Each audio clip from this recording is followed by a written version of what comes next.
घने जंगल के बीचों बीच एक विशालकाय बरगद का पेड़ खड़ा था। इस पेड़ की शाखाओं पर दिन भर कई प्रकार के पक्षियों का चहचहाना सुनाई देता था। जंगल के तमाम पक्षी इस बरगद पर विश्राम करने आते थे और कुछ ने तो इसे अपना स्थायी निवास बना लिया था। बरगद की छांव में रहते हुए वे अपार सुख का अनुभव करते थे। जब हम किसी जगह या व्यक्ति के साथ लंबे समय तक रहते हैं तो हमें उनसे लगाव हो जाता है। यही हाल इन पक्षियों का था जिन्हें बरगद से गहरा प्रेम हो गया था। एक दिन जंगल में भयंकर सूखा पड़ गया। कई वर्षों से बारिश नहीं हुई थी और पेड़ पौधे सूखने लगे। बरगद भी पानी के अभाव में सूखने लगा और पक्षियों ने धीरे धीरे उसे छोड़ना शुरू कर दिया। अंततः जब बरगद पूरी तरह सूख गया और उसकी शाखाएं टूटकर गिरने लगी, तो वहां रहने वाले सभी पक्षी दूसरे स्थानों पर चले गए। केवल एक बूढ़ा गिद्ध ही वहां रह गया। उसने देखा कि उसके सभी साथी पक्षी पेड़ छोड़कर चले गए हैं। कुछ पक्षियों ने उससे भी चलने को कहा, लेकिन उसने इनकार कर दिया। बूढ़े गिद्ध ने सोचा, मेरा जन्म इसी पेड़ पर हुआ है, मैं इसी पर बड़ा हुआ हूँ। इस पेड़ ने मुझे जीवन के सारे सुख दिए हैं।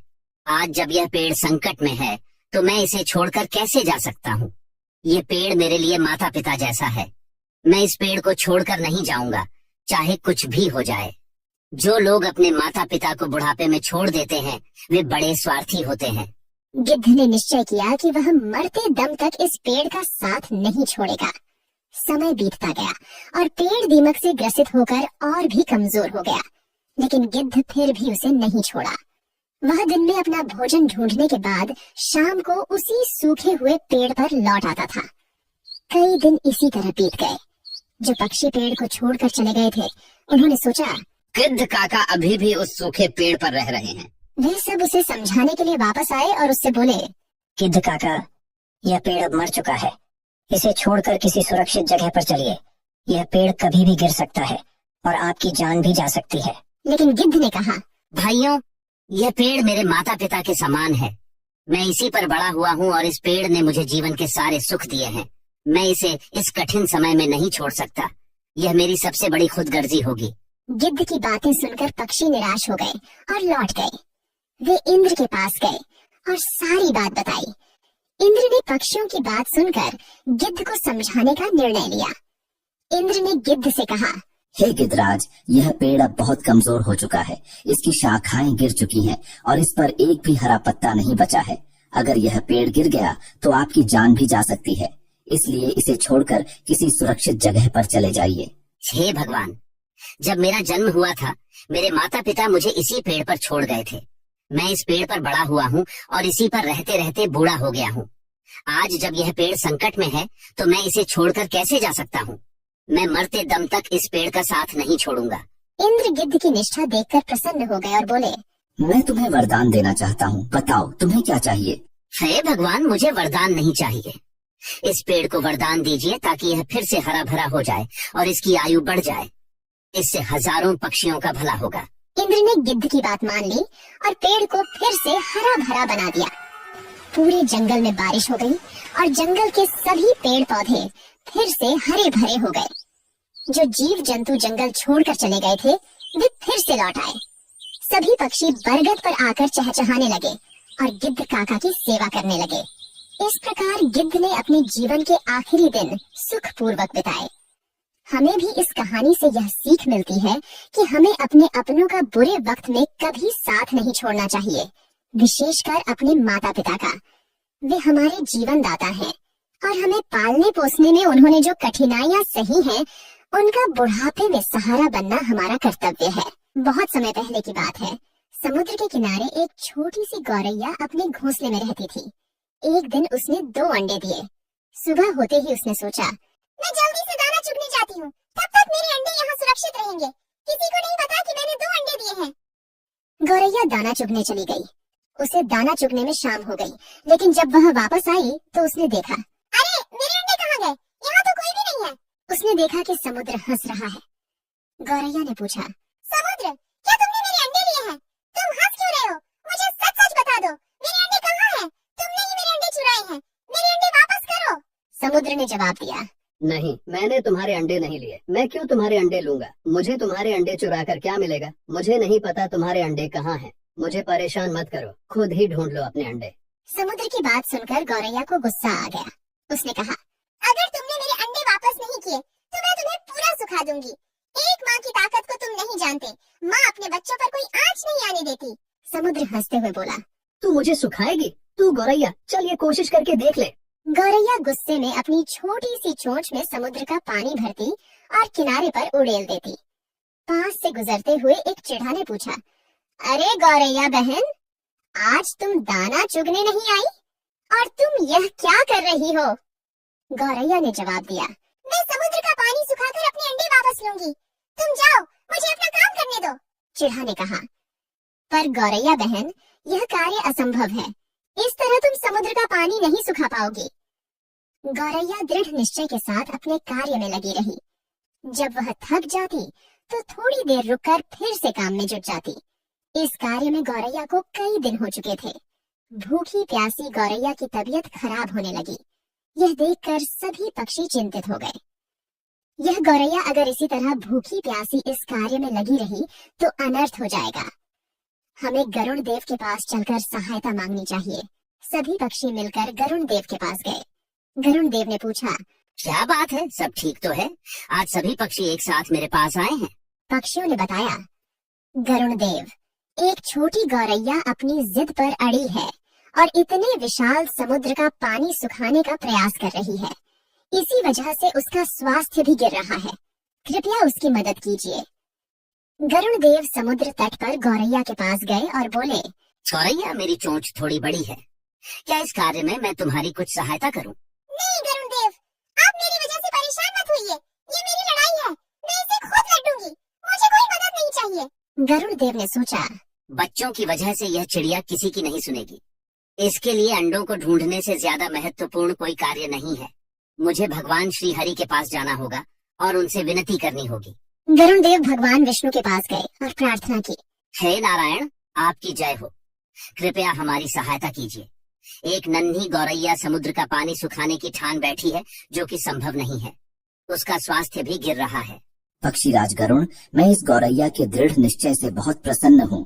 हे समुद्र देव, आप पीछे हट जाइए और गौरैया को उसके अंडे लेने दीजिए। आज एक माँ अपने बच्चों की रक्षा के लिए कोई भी जोखिम उठाने के लिए तैयार है, इसलिए मैं गौरैया के साथ हूँ। आपको पीछे हटना होगा और गौरैया के अंडे उसे लौटाने होंगे। समुद्र ने भगवान विष्णु की आज्ञा मानी और पीछे हट गया। गौरैया ने खुशी खुशी अपने अंडे निकाल लिए।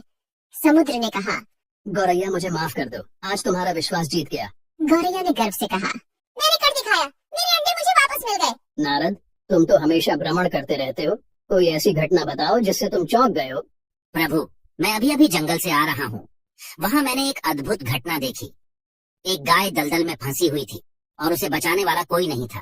तभी वहाँ से एक चोर गुजरा। उसने गाय को फंसा हुआ देखा, लेकिन रुका नहीं। उल्टे उसने गाय पर पैर रखकर दलदल पार किया और आगे बढ़ गया। कुछ दूर जाकर उसे एक सोने का सिक्का मिल गया। भगवान विष्णु मुस्कुराते हुए पूछे, फिर क्या हुआ नारद? थोड़ी देर बाद वहाँ से एक वृद्ध साधु भी गुजरा। उसने गाय को बचाने की पूरी कोशिश की। पूरे शरीर का जोर लगाने के बाद उसने गाय को बचा लिया, लेकिन जैसे ही वो आगे बढ़ा, एक गड्ढे में गिर गया और उसे चोट लग गई। प्रभु, ये किस प्रकार का न्याय है? नारद, जो हुआ वह सही हुआ। चोर की किस्मत में उस दिन खजाना लिखा था, लेकिन उसने पाप किया, इसलिए उसे सिर्फ एक ही सिक्का मिला। वहीं साधु के भाग्य में उस दिन मृत्यु लिखी थी, परंतु उसने गाय को बचाकर अपने पुण्य बढ़ा लिए और उसकी मृत्यु एक छोटी सी चोट में बदल गई। इंसान के कर्म ही उसका भाग्य तय करते हैं। अब नारद मुनि को सारा माजरा समझ आ गया था। प्रभु, अब मुझे समझ में आया। हमें हमेशा अपने जीवन में अच्छे कर्म करते रहना चाहिए। उसका फल हमें किसी न किसी रूप में अवश्य मिलता है। बिल्कुल नारद, यही जीवन का सच्चा मार्ग है। प्राचीन समय में राजा जनक की पुत्री सीता से जुड़ी अनेक कथाएं प्रसिद्ध हैं। एक ऐसी ही कथा है जिसमें एक तोते ने माता सीता को श्री राम से वियोग का श्राप दिया, जिसके कारण गर्भावस्था के दौरान माता सीता को श्री राम से दूर रहना पड़ा।